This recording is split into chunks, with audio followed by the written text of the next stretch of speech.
John Edward Jones एक 26 साल का लड़का था जो यूनिवर्सिटी ऑफ वर्जीनिया में मेडिकल की पढ़ाई कर रहा था। वो शादीशुदा था और उसकी 1 साल की बेटी थी। वो इंटेलिजेंट था और अपने परिवार के लिए समर्पित था। साथ ही उसे एडवेंचर भरी चीज़ें करने का शौक था। लेकिन अब क्योंकि वो अपने काम, परिवार और पढ़ाई में बिजी हो चुका है, इसीलिए उसे किसी भी तरह के एडवेंचर करने का वक्त नहीं मिलता। नवंबर 2009 में वो छुट्टियों के दौरान सॉल्ट लेक सिटी में मौजूद अपने घर आया हुआ था, जो यूएसए के शहर यूटा की राजधानी है। यहाँ उसने अपने भाई और कुछ दोस्तों के साथ नट्टी पट्टी की गुफाओं में घूमने के लिए जाने का प्लान बनाया। हालांकि इसमें वो कोई एक्सपर्ट नहीं था, लेकिन उसे गुफाओं में घूमने का तजुर्बा था, क्योंकि जिस शहर में ये लोग रहते हैं वो पहाड़ों और गुफाओं के लिए फेमस है।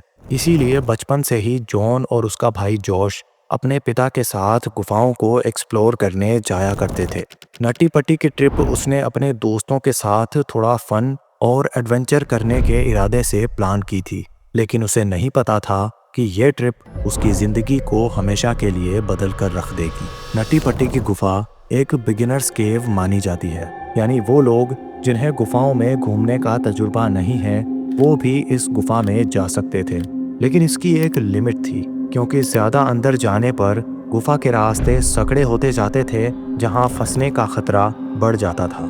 इसी वजह से नट्टी पट्टी गुफा को 5 साल के लिए बंद कर दिया गया था, क्योंकि वो लोग जिन्हें गुफाओं में घूमने का तजुर्बा नहीं है, एडवेंचर के लिए ज़्यादा अंदर सकड़े रास्तों पर चले जाते थे और आए दिन कोई ना कोई फंस जाता था, जिसके बाद रेस्क्यू टीम आकर उन्हें बाहर निकालती थी। ऐसा ही एक हादसा साल 2004 में हुआ, जब 16 साल का एक लड़का ब्रॉक क्लार्क 14 घंटे तक अंदर एक सकड़ी जगह में फंसा रहा।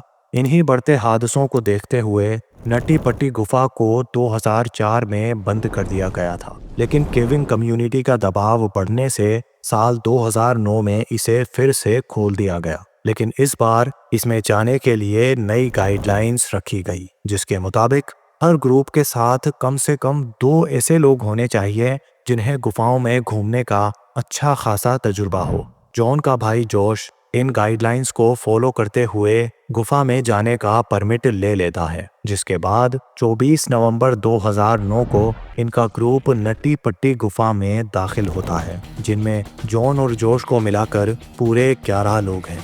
अब जरा मैप डायग्राम से इनकी पोजीशन को समझते हैं। जैसा कि आप देख सकते हैं कि ये गुफा का एंट्रेंस है, यानी यहाँ से ये लोग अंदर दाखिल हुए हैं। यहाँ से ग्रुप के 7 लोग इस रास्ते को लेते हैं जो द मेज और द बिग रूम की तरफ जाता है। यहाँ गुफा का साइज बड़ा है, जिनमें फंसने का कोई खास खतरा नहीं है, इसीलिए इसे बिगिनर्स फ्रेंडली माना जाता है। जबकि जॉन और जोश बाकी बचे 2 लोगों के साथ इस दूसरे रास्ते को फॉलो करते हैं, जो कंपैरेटिवली मुश्किल है और बिगिनर्स के लिए नहीं है। ये लोग इस जगह, जिसे द बिग स्लाइड कहा जाता है, इस इलाके में बिना किसी खास परेशानी के पहुंच जाते हैं, क्योंकि ये जगह अच्छी खासी बड़ी है। यहीं तक एक सेफ जोन माना जाता है, जहां से लोग अक्सर वापस लौट जाया करते हैं, क्योंकि इसके बाद सकड़ा और मुश्किल रास्ता शुरू हो जाता है, जो द बर्थ कनाल से होते हुए द एओर्टा क्रॉल और फिर वेन एली तक जाता है। जॉन और जोश के लिए द बिग स्लाइड कोई एडवेंचर नहीं है, इसीलिए वो इस मुश्किल रास्ते पर आगे बढ़ने का फैसला करते हैं, जहां जॉन आगे होता है और जोश पीछे। जॉन जोश के कंपैरिजन में तेजी से आगे बढ़ रहा होता है और इस जगह पर पहुंचता है जिसे द कॉर्क स्क्रू कहा जाता है। यही वो जगह है जहां 5 साल पहले 16 साल का लड़का ब्रॉक क्लार्क फंस गया था। ब्रॉक क्लार्क 5 फीट 7 इंच लंबा था और उसका वजन करीब 64 किलोग्राम था। वहीं जॉन दोनों मामले में उससे ज्यादा है, यानी जॉन की लंबाई 6 फीट है और जॉन का वजन करीब 90 किलोग्राम है। इसके बावजूद जॉन इस जगह को बिना किसी खास परेशानी के पार कर लेता है, क्योंकि जॉन तजुर्बेकार है। अब जॉन इस शार्प एज वाली ढलान तक पहुंचता है और जैसे ही आगे बढ़ता है तो फिसलने लगता है। यहाँ उसे रियलाइज होता है कि अब शायद और आगे जाना ठीक नहीं होगा, इसीलिए वो पीछे आ रहे अपने भाई जोश को आवाज लगाता है और उसे आगे आने से मना करता है। लेकिन जोश अभी काफी पीछे है, इसीलिए जॉन की आवाज़ उस तक नहीं पहुंचती। अब जॉन जैसे ही फिसलकर नीचे पहुंचता है तो उसे एक गड्ढा नज़र आता है जिसका साइज़ करीब एक लार्ज पिज्ज़ा बॉक्स जितना है। अब अगर देखा जाए तो यहाँ से जॉन को वापस लौट जाना चाहिए क्योंकि उसे खतरे का अंदेशा हो चुका है और वो जोश को वापस लौटने के लिए भी कह चुका है। साथ ही आगे कोई रास्ता भी नहीं है सिवाय इस गड्ढे के। लेकिन उसके मुताबिक जिस बर्थ कनाल को वो फॉलो कर रहा है उसमें आगे एक बड़ी और खुली जगह आएगी जहाँ से वो यू टर्न ले सकता है। इसीलिए वो उस गड्ढे में सर के बल घुस जाता है। यहाँ कहानी में एक ट्विस्ट है, वो ये कि बर्थ कनाल से दो रास्ते निकलते हैं जिनमें से एक रास्ता बॉब्स पुश की तरफ जाता है जो राइट वाला रास्ता है, जबकि दूसरा रास्ता एड्स पुश की तरफ जाता है जो लेफ्ट वाला रास्ता है। जॉन के मुताबिक वो बॉब्स पुश की तरफ जा रहा है जिसमें आगे एक ओपन स्पेस है जहां से वो यू टर्न ले सकता है, जबकि रियलिटी में उसने गलती से एड्स पुश वाला रास्ता ले लिया है जिसमें आगे कोई ओपन स्पेस नहीं है। खैर, अब जॉन के शरीर का लगभग 80% हिस्सा अंदर घुस जाने के बाद उसे पता चलता है कि यह एक डेड एंड है और आगे कुछ नहीं है।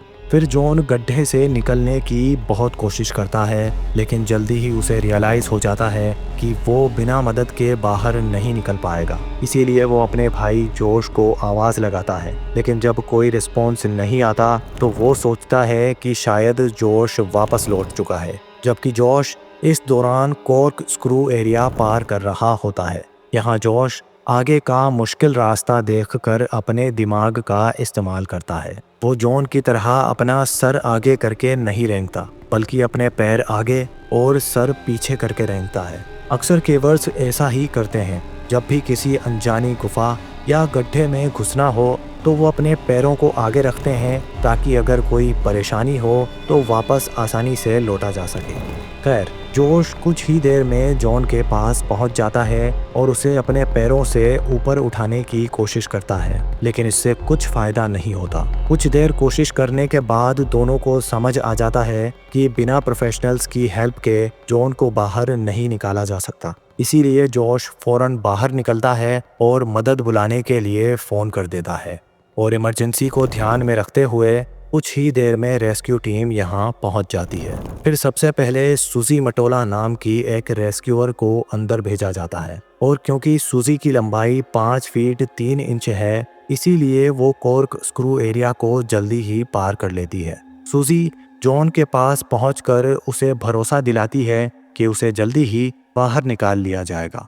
वो जॉन के पैरों में रस्सी बांधकर उसे ऊपर खींचने की कोशिश करती है, लेकिन इससे काम नहीं बनता। इसीलिए वो बाहर निकलकर अपनी टीम और मेडिकल एक्सपर्ट्स को जॉन की हालत के बारे में बताती है। वो कहती है कि जॉन करीब 70 डिग्री एंगल पर उल्टा फंसा हुआ है और उसे फंसे हुए करीब 4 घंटे हो चुके हैं। मेडिकल एक्सपर्ट्स के मुताबिक जॉन करीब 8 या 10 घंटे से ज़्यादा सरवाइव नहीं कर पाएगा क्योंकि वो अपसाइड डाउन पोजीशन में यानी उल्टा फंसा हुआ है और इंसान का शरीर इस तरह नहीं बना है कि लंबे समय तक उल्टा रह सके, क्योंकि ऐसा होने से खून सर में ज़्यादा पहुंचता है जो बिल्कुल भी सूटेबल नहीं है।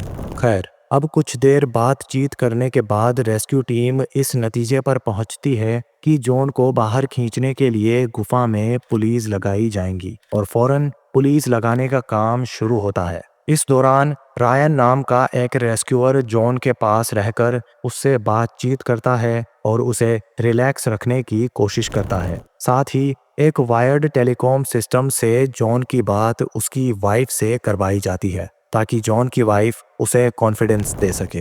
पुलिस सिस्टम पहले भी कारगर साबित हुआ था क्योंकि जब Brock Clark the corkscrew area में फंस गया था तो उसे भी पुलिस लगाकर ही बाहर निकाला गया था। खैर, अब 1-1.5 घंटा लगातार काम करने के बाद फाइनली पुलिस लगाई जा चुकी है और पुलिस लगने के बाद फौरन जॉन को ऊपर खींचने का काम शुरू होता है। इससे जॉन कुछ हद तक बाहर भी आता है, इतना कि अब रेस्क्यूअर रायन उसका चेहरा देख पा रहा था। लेकिन एक दिक्कत ये थी कि जॉन के पैर ऊपर चट्टान को छू रहे थे, इसीलिए फैसला किया गया कि रायन जॉन के पैरों को तोड़कर उन्हें बेंड करेगा और अपनी तरफ खींचेगा, क्योंकि इसके अलावा और कोई दूसरा रास्ता नहीं है। लेकिन रायन ऐसा करता इससे पहले ही पुली टूट जाती है और सीधे उसके चेहरे पर जाकर टकराती है, जिससे वो कुछ देर के लिए बेहोश भी हो जाता है। फिर जैसे ही उसे होश आता है तो वो देखता है कि पुली टूटने से जॉन फिर से गड्ढे में जा चुका है।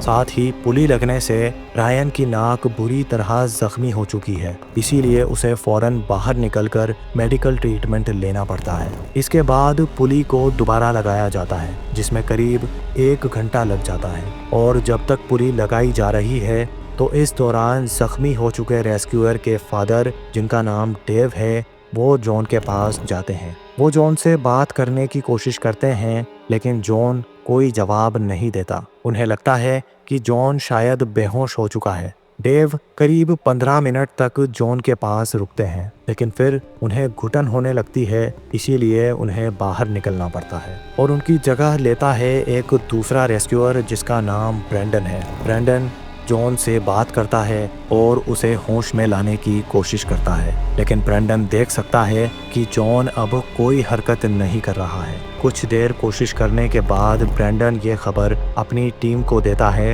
ये अनुमान लगाते हुए कि जॉन शायद अब सांस लेना बंद कर चुका है। इसी को कंफर्म करने के लिए एक पैरामेडिक टीम के आदमी को अंदर भेजा जाता है, जो 25 नवंबर रात 11:56 पर, यानी जॉन के फंसने के करीब 27 घंटे बाद ये बात कंफर्म करता है कि जॉन एडवर्ड जोन्स की कार्डियक अरेस्ट से मौत हो चुकी है। जॉन वहां इस तरह फंसा हुआ था कि उसके मरने के बाद भी उसकी बॉडी को नहीं निकाला जा सका, इसीलिए वहीं उसे दफना दिया गया और नटी पटी गुफा को हमेशा के लिए बंद कर दिया गया।